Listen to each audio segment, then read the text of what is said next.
It's like kitchen में जो शीशियां होती है ना खाने में डालने के लिए, तो वो नमक हल्दी वल्दी सब ऑटोमेटिकली डलता है क्योंकि उसकी शीशियां सबसे आगे होती है। इट्स ओनली इम्पोर्टेंट कि हमारे किचन के शेल्फ पे कौन सी शीशी आगे पड़ी हुई है, और कौन सी शीशी आगे पड़ी होगी जो ज्यादा यूज होती है। अब गुस्सा ज्यादा यूज होगा तो कौन सी शीशी आगे पड़ी होगी। फिर एक दिन हमने डिसाइड किया कि आज से मिर्ची नहीं डालनी, आज से गुड़ डालना है। अब वो गुड़ की शीशी तो बहुत बहुत पीछे थी, तो थोड़ी सी मेहनत करके पहले पीछे से शीशे को क्या करना पड़ेगा, आगे लाना पड़ेगा। लेकिन थोड़ी सी मेहनत करके जो पीछे से शीशे को आगे ले आए और फिर उस दिन गुड़ डाला, तो अब धीरे धीरे वो गुड़ की शीशी क्या हो जाएगी, आगे। It's only few days to shift from this to this. ऐसा नहीं सारा दिन मेहनत करनी है, गुस्सा नहीं करना, शांत रहना है, गलत नहीं बोलना, झूठ नहीं, टेंशन वाली लाइफ नहीं है। लेकिन इन्वेस्टमेंट करके वो रिजल्ट मिलता है। जैसे जो सुबह 1 घंटा निकालते हैं अपनी सेहत के लिए, उनको फिर उसके बाद कुछ नहीं करना है, सेहत उनको अपने आप मिल रही है, लेकिन उसके लिए उन्होंने सुबह आधा पौना घंटा अपना कर दिया, फिक्स्ड, फिनिश्ड।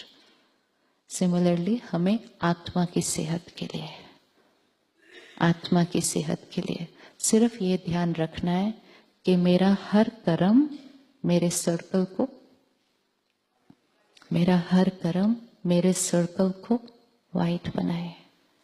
हर कर्म में मैं आत्मा दुआएं कमाऊं, क्योंकि वो ही मेरे साथ जाएगा। हमेशा दोनों बैलेंस शीट का ध्यान रखना है, ये बैलेंस शीट और ये बैलेंस शीट।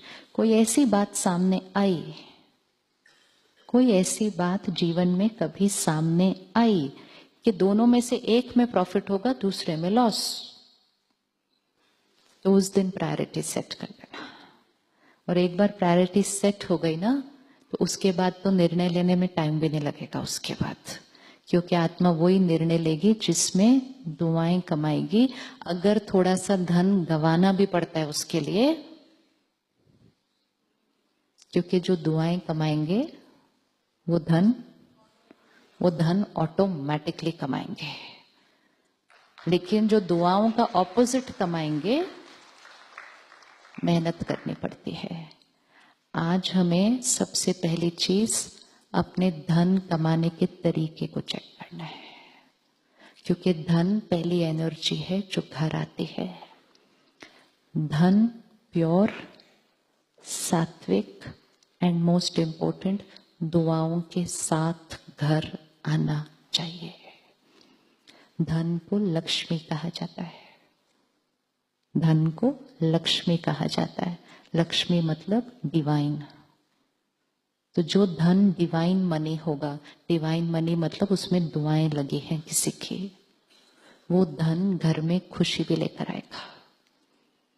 और दुआएं कैसे मिलेंगी? काम करने, जो हम जिनके साथ काम कर रहे हैं उनके साथ तरीका, और जिनके लिए हम काम कर रहे हैं उनके साथ काम करने का तरीका। अपने फायदे से पहले, अपने फायदे से पहले, अपने फायदे से पहले सामने वाले का फायदा सोचना। कलयुग में सिर्फ एक का फायदा सोच रहे, मेरा फायदा, मेरा फायदा, मेरा फायदा, दूसरे का ना, मेरा फायदा। तो जब मेरा फायदा सोचा, धन कमाया। जब सामने वाले का फायदा सोचा, दुआएं कमाई। और जब दुआएं कमाई तो धन अपने आप आया। कर सकते हैं बिजनेस दूसरे का फायदा सोच के, दूसरे का फायदा सोच के कर सकते हैं बिजनेस, कर सकते हैं बिजनेस। और दोनों में से किसका फायदा ज्यादा होना चाहिए?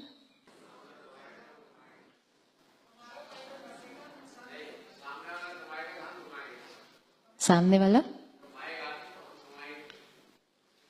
सामने वाला कमाने की बात नहीं है, सामने वाला संतुष्ट होना चाहिए हमारे से, तब दुआएं मिलेंगी, तब दुआएं। ये चेकिंग करनी है, फिर हम इसको कल सुबह के सेशन में फिर से देखेंगे। इट्स वेरी वेरी इंपॉर्टेंट, क्योंकि धन से फिर अन्न आएगा, अन्न से फिर मन पर असर होगा, मन से फिर तन पर असर होगा. First source of energy coming into the house, money. अगर धन क्लीन नहीं, उसके बाद अन्न मन तन उसको क्लीन नहीं कर सकते. प्रोसेस प्लांट की फर्स्ट स्टेज पहले ठीक होनी चाहिए. लेकिन उसकी डेफिनेशन हमें खुद अपनी क्रिएट करनी पड़ेगी, क्योंकि बाहर की डेफिनेशंस तो बदली हुई हैं इस टाइम. जो बाहर इस टाइम नॉर्मल है वो नॉर्मल डिफरेंट है. हमें नॉर्मल की डेफिनेशन अपने आप क्रिएट करनी है. तो आज सारा दिन आप अपने, जहां आप काम कर रहे हैं, अपने ये होमवर्क हर एक ने आज करना है, कल फिर देखेंगे इसको.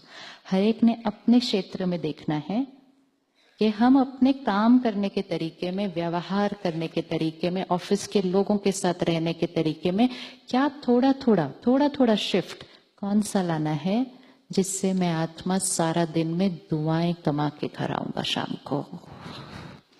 करेंगे आज चेक, करेंगे. यस. एकदम साक्षी होकर अपने को देखना, डिटैच होकर, कि मुझे चारों तरफ लोगों से कौन सी एनर्जी मिलती है. अपने नजरिए से नहीं देखना, उनके नजरिए से देखना कि मुझे चारों तरफ अपने लोगों से क्या मिल रहा है, मेरा कर्म कैसा है. सूक्ष्म चेकिंग कि मुझे आसपास के लोगों से क्या मिल रहा है, क्योंकि वो ही मेरा प्रॉफिट है. उसमें मुझे कोई गफलत नहीं चाहिए. मैं आत्मा ऐसा बिजनेस करूं, इधर वाला ऐसा बिजनेस करें कि ये जीवन तो सुंदर बनने हैं, और जिस क्षण आत्मा शरीर छोड़ेगी और बच्चा पैदा होगा, पंडित जी कहेंगे उस परिवार को, क्या भाग्य लेकर पैदा हुआ है ये बच्चा. इसके जीवन में तो सिर्फ राजयोग है. हाँ, वेरी गुड. यस. वो किस बेसिस पे होगा, वो आत्मा वहां. इसीलिए आप देखो ना, कोई आत्मा कैसा भाग्य लेकर आती है, एकदम स्मूथ है जीवन, और कोई आत्मा कैसा भाग्य लेकर आती है, विघन. किस बेसिस पर? कोई भगवान थोड़ी बैठ के डिसाइड कर रहा है भाग्य क्या है, लक क्या है, डेस्टिनी क्या है. वो बैलेंस शीट